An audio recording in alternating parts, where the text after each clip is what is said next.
apa yang dititipkan Allah pada dirinya. Ilmunya setelah belajar di kantor, berpisah dengan orang tua 6 tahun, ngabdi 1 tahun, 7 tahun. Setelah pulang, inilah manfaatnya anak kalau disekolahkan agama. Bayangkan kalau Ustadz Ardi dulu nggak sekolah agama, merantau ke Jakarta, sukses dari jadi penyanyi metal. Pulang dibawanya artis, digoyangnya semua.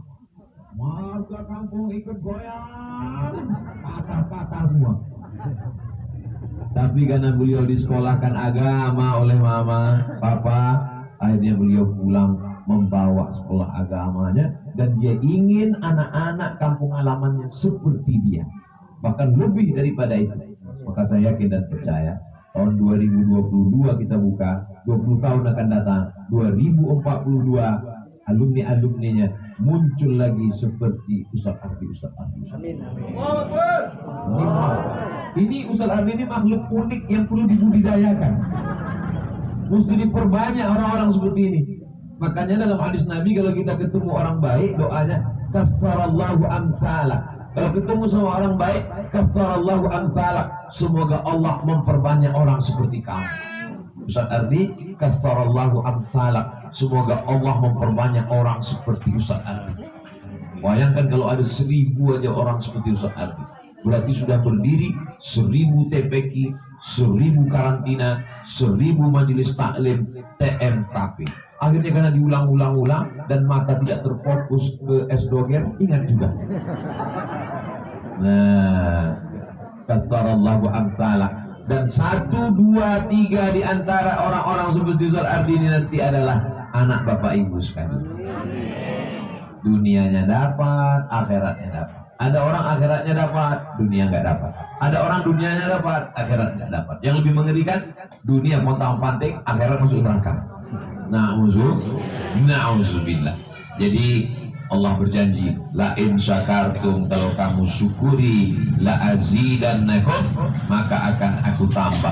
Saya udah diajak Ustadz Ardi meresmikan ini, udah bolak-balik di Jakarta, di Tangerang, sekarang di BSD, sekarang di Cirebon. Mudah-mudahan nanti akan terus, karena cita-cita beliau alfu TPQ, alfu 1000 TPQ. Dari mulai Sabang sampai Papua berdiri TPQ OSB, TPQ OSB, TPQ OSB. Amin. Ustaz Somad bisa ikut dengan kami tim OSB. Mau kemana? Mau menandatangani prasasti TPQ yang keberapa? Yang ke-999. Di mana? TPQ cabang Prancis. Amin. Emangnya kita punya SDM guru? Ada. Siapa gurunya? Anak-anak Bapak Ibu Saudara sekalian. Syaratnya apa? Hafal Quran. Berapa juz? Juz 30. 30 juz atau juz 30? Sekarang baru juz 30. Itu pengantarnya. Karena dimotivasi terus, diberikan semangat, didoakan. Doa ibu luar biasa. Karena ibu mengandung anak ini, menyusukannya, membesarkannya dengan tetes peluh keringat air mata, mendoakannya tiap malam. Rabbi habli minas sholihin, jadikan anakku penghafal Quran. Sekarang tidak ada yang bisa mengalahkan warnet. Gak ada. Anak-anak cabut dari sekolah. Tapi sampai suatu hari saya ketemu dengan ketua masjid. Kata ketua masjid, anak-anak sekarang tidak main game online lagi Pak Ustadz. Anak-anak sekarang gak main gadget lagi Pak Ustadz. Anak-anak sekarang gak kecanduan internet lagi Pak Ustadz. Kok bisa gitu Pak? Karena anak-anak kami bawa ke masjid, kami wajibkan menghafal juz 30 dari Amma Yatasa'alun. Nanti habis maghrib dia nyetor ke Ustadz, akhirnya dia punya beban.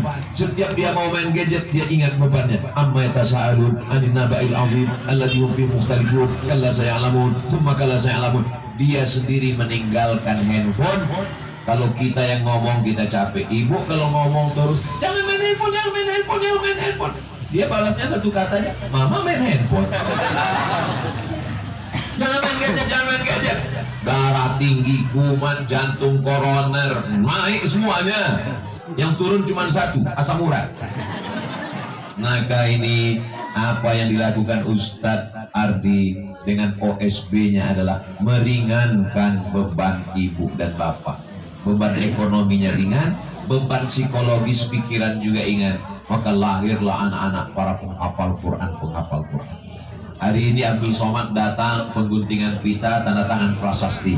Sekali lagi akan datang Abdul Somad, datang dalam acara wisuda tahfiz Quran. Allahu Akbar. Saya sudah tak sanggup lagi untuk menghafal karena lemahnya pikiran. Tapi insya Allah dengan sering-seringnya dengan anak penghafal Quran ini mendapatkan syafaatnya insya Allah. Karena anak-anak penghafal Quran ini nanti di akhirat diberikan untuk memberi syafaat. Anak-anak penghafal Quran, kamu memberikan syafaat. Bentuk yang dia hitung pertama, ayah, ibu, kakak, adik, Ustaz Ardi. Terus dia ingat yang tanda tangan kemarin Ustaz Somad, saya dapat kebahagiaan juga. Insya Allah semua yang hadir ini mendapatkan syafaat. Iqra'ul Quran, bacalah Al-Quran. Fa innahu ya'ti yaumal qiyamah, Quran akan datang pada hari kiamat. Syafi'an li ashabi, memberikan syafaat. Orang tuanya akan diberikan tajun minan nur, mahkota dari cahaya. Nanti di atas kepala bapak dan ibu semuanya dapat mahkota dari cahaya. Kenapa? Karena anak-anaknya adalah penghafal Al-Quran. Kalau dulu ada orang anaknya nggak bisa baca Quran, kenapa nggak baca Quran anaknya? Karena nggak mampu, karena nggak sanggup. Sekarang tidak ada alasan lagi. Maka ini satu sisi menjadi rahmat, tapi kalau kita sia-siakan, na'udzubillah, dia bisa berubah menjadi laknat. Karena kita sudah menyia-nyiakan amal kebaikan yang sudah dibuatkan. Pintunya terbuka, pintu terbuka 24 jam walaupun malam ditutup. Karena kalau kita buka juga menjaga keamanan dan ketertiban. Terima kasih kepada Bapak Babin Kamtibmas, Bapak Babinsa yang sudah hadir bersama kita. Lama hidup banyak dirasa, jauh berjalan banyak dilihat. Saya dalam perjalanan dakwah ini macam-macam ibu, ketemu dengan orang. Suatu ketika pas di airport di Kalimantan ketemu dengan bapak-bapak. Ustaz Somad, tolong doakan rumah Quran saya, pakai baju koko, pakai peci haji, pakai celana panjang. Tolong doakan rumah Quran saya Pak. Bapak punya rumah Quran? Iya. Berapa anak di sana? 20. Bayarnya berapa? Gratis semua. Bapak sehari-harinya ngajar di mana? Saya polisi Pak Ustaz. Polisi? Tapi dia punya rumah Quran. Ke depan semua kita ini tidak hanya sedang memikirkan. Karena kalau kita pikirkan di kepala kita, semua kita mau mikir lebih. Mau mikir renovasi rumah, mau mikir mobil, yang sudah punya mobil mau punya pesawat, mau punya helikopter. Tapi kalau akal kita ini pikirkan, bagaimana saya mau membuat TPQ, bagaimana membuat rumah Quran, bagaimana membuat pesantren tahfiz Quran, bagaimana menyantuni para penghafal Quran. Akal pikiran ini kita arahkan untuk ini semua. Akhirnya terwujudlah kita lihat kemarin. Kalau Al-Quran dibacakan di kamar, turun rahmat di kamar. Kalau Al-Quran dibacakan di kubur, turun rahmat di kubur. Kalau Al-Quran dibacakan di rumah, turun rahmat di rumah. Sekarang Al-Quran dibacakan oleh penghafal Quran di Sindang Gempeng, maka turunlah gempengnya untuk anak kecil. Maka turunlah rahmat ke Sindang Gempeng. Semua mendapatkan rahmat Al-Quran. Karena penghafal Quran adik-adik yang ada sedang hafal Quran di OSB sekarang, itu ngapal Qurannya dari mulai bangun malam tahajud, habis sholat subuh, sholat duha, sholat zuhur, sholat asar, sholat maghrib, sholat isya, jam 10 malam baru tidur, Quran terus. Kenapa Quran terus? Karena dia mau mengejar target, mau menghafal Al-Quran.